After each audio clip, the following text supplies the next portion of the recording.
Okay, let's talk about money. But we're not just gonna rehash the same old stuff. We're about to question the one piece of financial advice you've probably heard your entire life. So, what if I told you that just budget better is like the worst financial advice you could possibly get? I mean, think about it. It's the go-to advice, right? But for so many of us, it just doesn't work.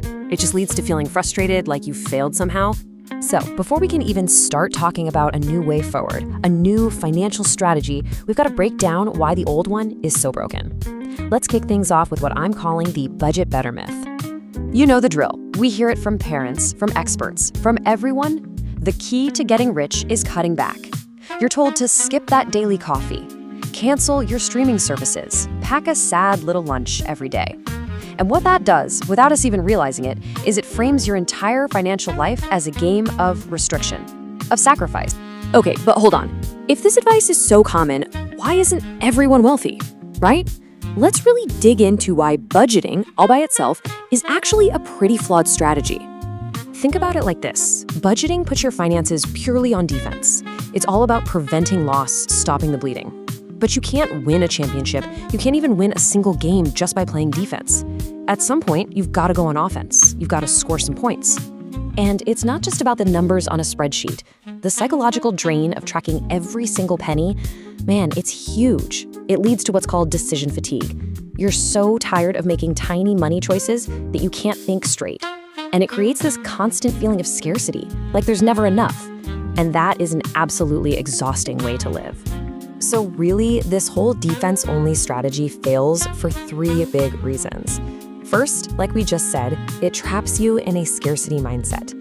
Second, there's a hard mathematical ceiling on it, right? You can only cut so much. Your expenses can only go down to zero. That's the limit.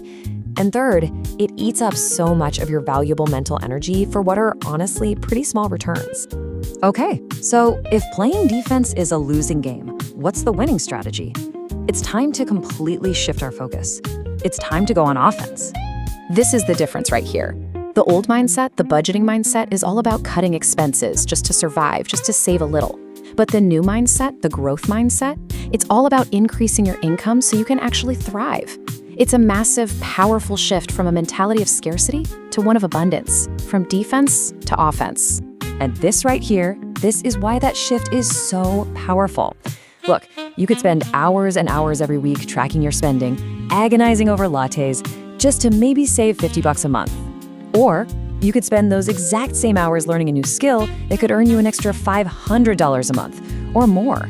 The impact of where you put your time, it's not even in the same league. It's an exponential difference. All right, so you're ready to play offense. I can feel it.